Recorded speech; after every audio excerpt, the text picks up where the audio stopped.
व्यवस्थेमध्ये कुठलेही अधिकारी राज्य कॅडरमध्ये जर आल्यानंतर त्याची जबाबदारी राज्यभर कुठेही काम करण्याची असते आणि अधिकाऱ्यांची बदली होत राहते.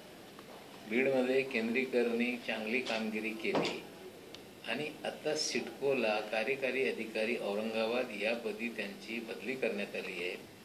त्या सिडको क्षेत्रातले बरेचसे प्रश्न आहे, सिडकोच्या विस्तारीकरणाचे प्रश्न आहे. मला वाटते की चांगले अधिकारी तिकडे गेल्यानंतर त्या परिसरातल्या लोकांना पण फायदा होईल आणि ते चांगल्या पद्धतीने ते काम करतील. सर, या सगळ्या बदलीवरनं राष्ट्रवादी काँग्रेसवरतीच पुन्हा बोट दाखवलं जात आहे. आपले जे मंत्री आहेत पक्षाचे, जयदत्त क्षीरसागर असतील किंवा सुरेश धस असतील, यांच्या आणि केंद्रीकरांमध्ये संघर्ष होता आणि त्यातून हा दबाव निर्माण करण्यात आला. या देशातली व्यवस्था, लोकशाही व्यवस्थेमध्ये राजकीय पक्षाद्वारे निवडणुका लढवणं येत आहे.